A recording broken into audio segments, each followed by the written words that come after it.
ایک مرتبہ ایسا ہوا، اس نے جو خدائی کا دعویٰ کر بیٹھا نا، انا ربکم الاعلی، وہ یہ کہتا کہ میں تمہارا سب سے بڑا رب ہوں، میں تمہیں پالتا ہوں، پوری رعایا اس کے قبضے میں تھی، تو سارے لوگوں کے کھانے پینے کے اخراجات، ساری چیزیں وہ بادشاہ سنبھالتا، تو وہ یوں کہتا کہ میں تمہارا رب ہوں، کوئی اور نہیں۔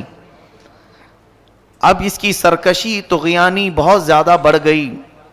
ایک مرتبہ ایسا ہوا کہ فرعون نے خواب دیکھا، خواب میں اس نے یہ دیکھا کہ ایک ستارہ آسمان سے ٹوٹ کر اس کے محل میں گرا اور اس کا محل اس کی آگ سے جل گیا۔ خواب میں دیکھا تھا، وہ گھبرا گیا، صبح کاہنوں کو بلایا پوچھنے کے لیے خواب کی تعبیر کیا ہو سکتی ہے، تو ایک بڑے نجومی نے کہا کہ عنقریب تمہاری سلطنت میں بنی اسرائیل میں سے کوئی ایک بچہ پیدا ہوگا جو تمہاری سلطنت کو ہلاک کر دے گا، تمہاری بادشاہت کو ختم کرنے کا وہی سبب بنے گا۔ تو اس نے اس بات کو یقینی طور پر لے لیا اور پھر عملی طور پر میدان میں یوں اترا، اعلان کر دیا کل سے جو بھی بچہ پیدا ہوگا اسے زندہ نہیں رکھا جائے گا، لڑکا پیدا ہو تو قتل کر دیتا، لڑکیاں پیدا ہوں تو زندہ چھوڑ دیتا، کیونکہ خواب کی تعبیر میں نجومیوں نے یہ بتایا تھا کہ کوئی ایک لڑکا پیدا ہونے والا ہے۔ قرآن میں اللہ فرماتا یذبح ابناءہم ویستحیی نساءہم، بیٹوں کو ذبح کر دیتا تھا اور بیٹیوں کو چھوڑ دیتا، خوف تھا اس کو، تو یہ قتل کا سلسلہ جاری رہا، جو بھی لڑکا پیدا ہو جائے مار ڈالو۔ ایک سال میں اس نے 12,000 بچوں کو قتل کیا کہ کہیں میری سلطنت کو ہلاک کرنے والا کوئی پیدا نہ ہو جائے۔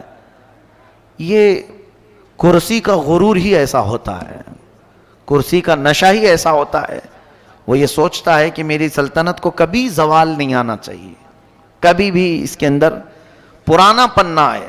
انسان جتنا بھی کوشش کر لے، موت سے آج تک کوئی جیت نہیں سکا۔ جب یہ بات مسلم طور پر معلوم ہے تو انسان کو غرور و تکبر میں نہیں، اپنی کمزوری کا اعتراف کرتے ہوئے عاجزی سے زندگی گزارنا چاہیے۔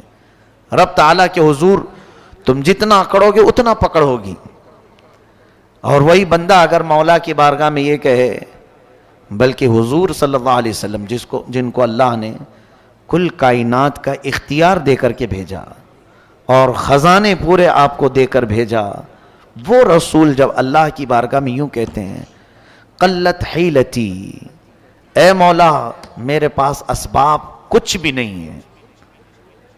حضور صلی اللہ علیہ وسلم اللہ کی بارگاہ میں جب یہ کہتے تھے ضعف قوتی وہوانی علی الناس اشکو الیک یا اللہ، اے اللہ میں تیری بارگاہ میں یوں عرض کرتا ہوں کہ میں قوت میں بہت کمزور ہوں، لوگوں پر میری طاقت نہیں، جبکہ حضور صلی اللہ علیہ وسلم کو اللہ نے سب سے زیادہ طاقت دیا ہے۔ یہ ہمارے لیے درس تھا نبی کونین صلی اللہ علیہ وسلم کی طرف سے کہ بندے کو چاہے کچھ بھی ملے وہ مولا کے حضور اکڑ اور غرور نہ دکھائے، ورنہ اوندھے منہ گرا دیا جائے گا۔ فرعون یہی چاہتا تھا کہ کوئی میری سلطنت کو ہلاک کرنے والا نہ آئے۔ 12,000 بچے قتل ہو گئے، لیکن مولا کو جو کرنا ہے وہ ہو کر رہے گا، کوئی روک نہیں سکتا۔ وہ سال ایسا تھا کہ موسیٰ علیہ السلام کی ماں حاملہ تھیں، حمل سے تھیں۔ اب یہ بنی اسرائیل کے ہیں موسیٰ علیہ السلام، جب ولادت کا وقت قریب آیا تو ان کی ماں ڈرنے لگی، کیا ہوگا اگر لڑکا ہو گیا مجھے تو فرعون کے فوجی قتل کر ڈالیں گے۔ تب اللہ تعالیٰ نے ان کے دل میں یہ بات القا کی۔ القا کہتے ہیں غیب سے اللہ کی طرف سے کوئی چیز ہدایت میں مل جانا۔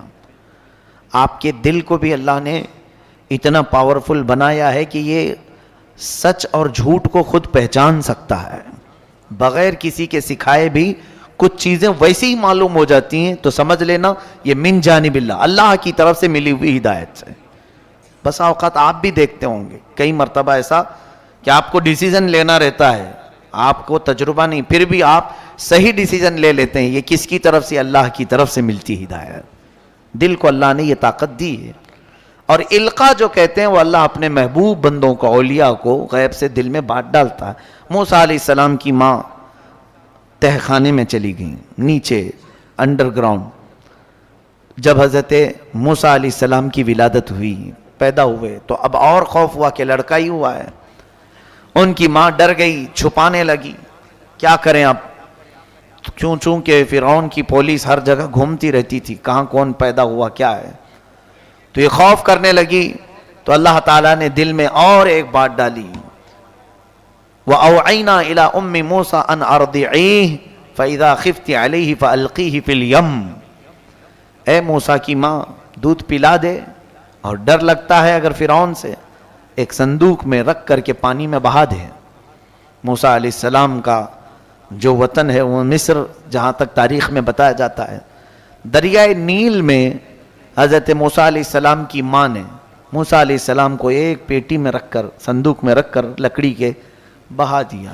کون ماں یہ کر سکتی ہے پیدا شدہ بچے کو؟ لیکن رب کی طرف سے انہیں ہدایت ملی، بہا دیا. اللہ فرماتا ہے وَأَصْبَحَ فُؤَادُ أُمِّ مُوسَىٰ فَارِغًا إِن كَادَتْ لَتُبْدِي بِهِ لَوْلَا أَن رَّبَطْنَا عَلَىٰ قَلْبِهَا لِتَكُونَ مِنَ الْمُؤْمِنِينَ. اللہ فرماتا ہے صبح کے وقت موسیٰ کی ماں کا دل بہت بے چین ہوا، اور اگر ہم اس کے دل کو تسلی اور ڈھارس نہ دیتے تو پھر وہ گھبراہٹ کی شکار ہو جاتی.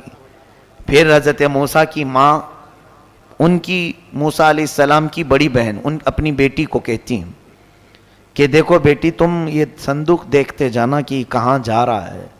بہا تو دیا ہے میں نے، مجھے ایسے اشارے مل رہے ہیں اللہ کی طرف سے، میں نے پانی میں چھوڑ تو دیا ہے، ذرا دیکھتی ہوئی چلی جا کہاں جا رہی ہے.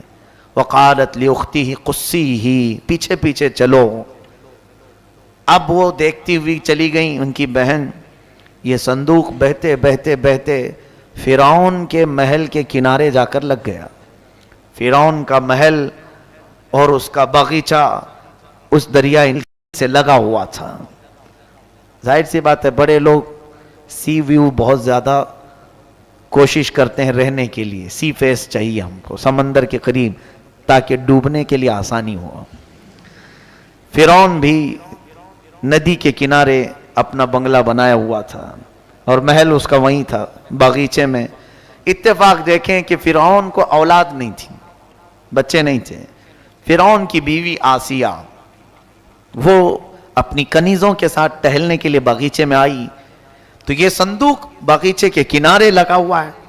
نہایت ہی حسین و جمیل بچہ اس میں کھیل رہا ہے، جسے کسی چیز کی پرواہ نہیں، فکر نہیں.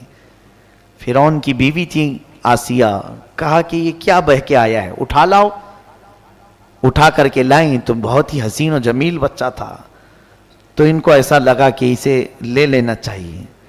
تو وہ لے کر کے اندر آئیں اور پھر فرعون کے پاس لا کر کے بتاتی ہیں کہ ایک بچہ بہتا ہوا آیا ہے. تو اسے پہلے سے ٹینشن تھا، اس نے کہا کہیں یہ بچہ تو نہیں جو ہلاک کرنے والا ہے.